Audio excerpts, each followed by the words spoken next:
Alrighty, welcome back everyone. We just talked about some of the recruiting updates. It's been a huge couple of weeks on the recruiting trail, and will probably continue to be that way throughout the rest of the summer because that's when a lot of this stuff goes on. But we'll break down that as it kind of unfolds. But let's get into some Monday questions, and there's a ton of stuff to break down going into this upcoming season. And I think there's a lot of different stuff that we can get into, but today I wanted to get into some playoff teams. I wanted to get some first-year head coaches, maybe some head coaches that will take that big-time leap forward this upcoming year. But again, this is kind of going to be kind of an interactive segment going forward, so leave any questions you have in the comments here. Leave any questions that you want me to answer, anything that you want me to unpack. I'm more than happy to on the next couple of segments with this over the coming weeks. But let's get into the first question, and my big question is how many SEC and Big Ten teams are going to make the playoff? I think everyone is kind of wondering what that's going to be, and I think a lot of people are not going to like this answer because that's not what they expected going into the 12-team playoff. They expected a lot more difference, a lot more, parity, a lot different teams getting in, maybe a Cinderella making it all the way to the championship, whatever, what have you. But the reality is these two leagues are going to dominate. There's almost no doubt in my mind. These two teams or these two leagues are going to have plenty to say about what the playoff teams are, and I think it's going to be more than people want it to be. Let's start with just four, absolutely for sure. I said it earlier in the show that the conference champs have to get in, obviously, but also the people that they're playing are going to get in. I feel very confident in that if you make it to the SEC or the Big Ten championship, you're likely in the playoff, and you're going to be it's going to be that way for quite some time. So I think that's just something we're probably going to have to get used to. Is a third of this is going to be taken up by them no matter what, and then things get a little interesting.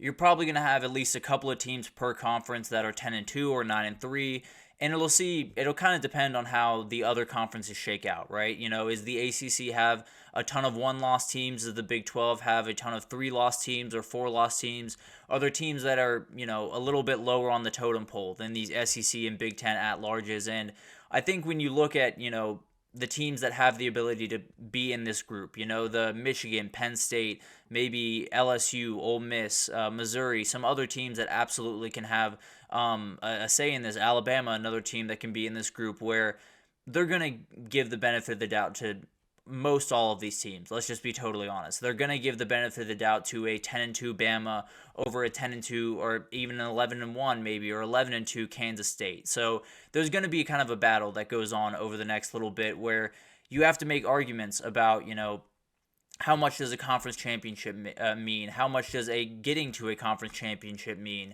Are those teams automatically in from the ACC and the Big 12 like they would be from the SEC and the Big 10, or does it not quite work that way? Frankly, from where I'm standing, I think there's going to be at least three more teams from the SEC and the Big 10 that get in, and there easily could be four.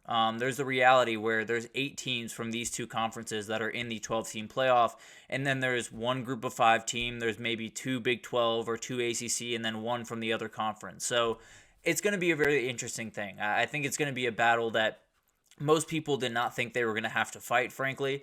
But these are the conferences that are going to dominate this conversation. These are the conferences that everyone's going to point to when maybe they're looking for those last couple of at-large teams, and they're trying to figure out, is it Kansas State, or is it Miami, or is it, Michigan or Alabama? They're going to go Michigan and Alabama. I think we all understand that. I think a lot of the past of the playoff has kind of bore that out. I think there's definitely going to be some really interesting things that happen, but the reality is the SEC and the Big Ten are going to dominate the people that get into the playoff. They're likely going to dominate the playoff, and they're likely going to dominate titles the same way that they have been for quite some time. Clemson was kind of the wrench in the works for a little bit there, but the reality is these are the conferences that are going to dominate this conversation, and probably they should. If you're going to have auto bids for some of the other leagues, you got to make sure the best teams are getting in those at-large positions. At least that's my personal take. So I don't necessarily think they should be overly concerned about, putting in too many SEC or Big Ten teams, because those are the best teams in the country, especially if, they're 10-2 or 9-3 in those conferences compared to a 10-2 or 9-3 ACC or Big 12 team.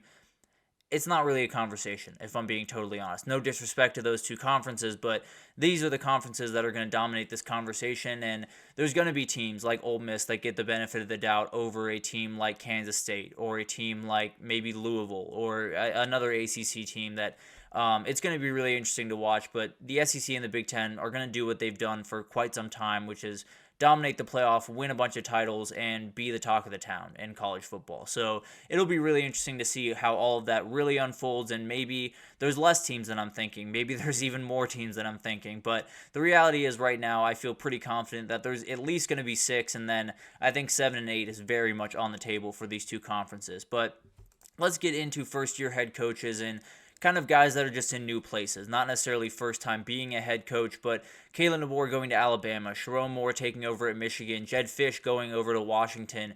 Which one of these head coaches is going to fare the best? I think there's a ton of first-year head coaches that have a lot of expectations, a lot of pressure riding on them this upcoming year.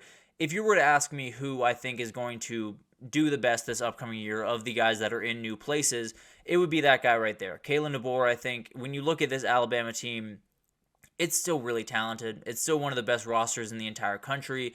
And this is a guy coming off a playoff trip, and he's taking over a more talented team in a lot of ways, especially on the defensive side of the ball. And I think his staff is just incredible. I think he's done a really, really good job, and especially not having to replace your quarterback is a huge conversation here, because a lot of first-time head coaches this year are having to do that, and Kalen DeBoer does not, which is absolutely huge for him. Definitely going to be a huge feather in his cap. So I think Kalen DeBoer is going to be the guy to watch. I think he's going to make the most noise his first year. Is he going to make the playoff? Is he going to win the SEC? I don't necessarily know, but all of that stuff is absolutely in play for this Alabama team. So very much like that one. Staying in the SEC here for a second, Mike Elko is another guy that I'm watching in year one. I think he's going to be really interesting for A&M going forward over the next, 5-10 years. But the reality is I think year one is going to show you what this guy's about, which is he's going to play hard-nosed football. That's just the way that he plays. He's going to be aggressive. He's going to be intense, and that's the way that A&M probably should be playing. That's the energy they probably should be coming with and have been missing over the last couple of years. So very excited about this hire. I think this is one that maybe he won't light the world on fire in year one, but I think he'll do plenty to make A&M fans very excited about the future. And then you got guys like Bill O'Brien and Manny Diaz that are two ACC guys that I think can absolutely make some noise in this conversation.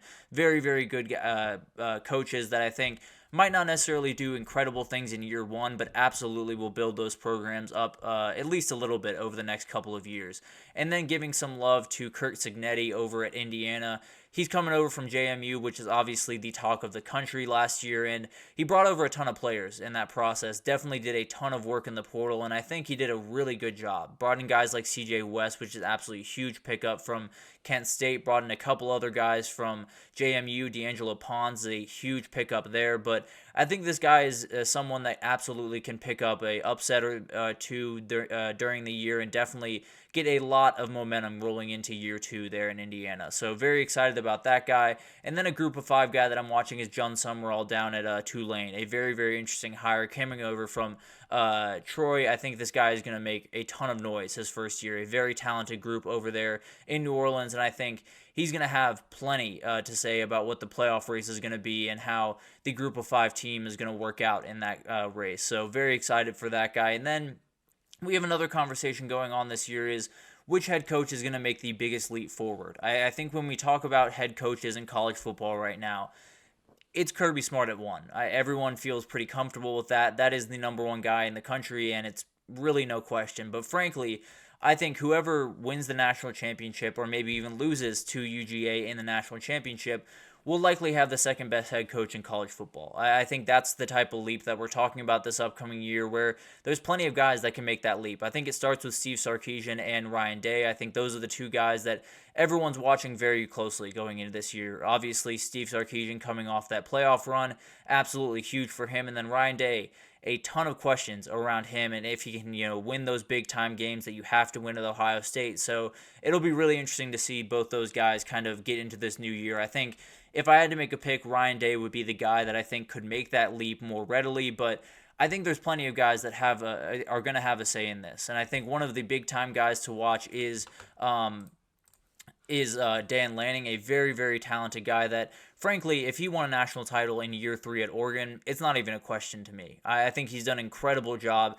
the first 2 years at Oregon, kind of building them into a big-time contender from a team that wasn't necessarily too hot when he got in the building. But I think this guy is done just incredible work, and I think he's going to, get that, especially if he beats his mentor in Kirby Smart, he's going to get a lot of love, and he absolutely should. He's just done incredible work and only been on kind of the uptick since he's shown up in Oregon. So very excited about this team. I think he's definitely someone that I'll have plenty to say. There's other guys as well. Kalen DeBoer could make some noise. We just talked about him as a first-year head coach at Alabama, but there's plenty there to win a national title, or possibly even play, or at least play for one. So very excited. I think that guy can absolutely make some noise. And then you have Dabo, who right now I just have the number 2 spot vacant. I used to have Dabo in there, but I don't have a ton of confidence in the way that he's going about business right now. So as of right now, it's just kind of a vacant number 2. He absolutely could be in that spot at the end of the year if he can kind of, get at the haters a little bit, win more games than people are expecting him to. And then Mike Norvell's right on that list. Lane Kiffin absolutely is in this conversation. So there are tons of really good options. I think first-year head coaches are going to be really interesting to watch, but also just head coaches in general. Who's willing to take that leap with Saban out the door? There's a ton of positions for big-time head coaches to kind of step up into the spotlight even more, and I think there's tons of guys that absolutely can do that this year. So it'll be really interesting to watch all of that unfold, but at the end of the day, there's so much going into this year. We'll continue to break down all of the questions. If you guys have questions, leave them in the comments here, and I absolutely will break them down next week, but that'll do it for today's show. Thank you so much for listening, tuning into the GSMC College Football Podcast, brought to you by the GSMC Sports Network. Your support means a lot to us, so please remember to subscribe to the show, leave a positive review. It does make a huge difference. Also, follow us on Facebook, Twitter, TikTok, Instagram, all of the social pages for all of the content updates you could possibly need. We have just incredible people doing incredible work across every single sport you could possibly want. So come on over to GSMC and we'll have you totally covered in the world of sports. But thank you once again for listening, and I will see you guys tomorrow.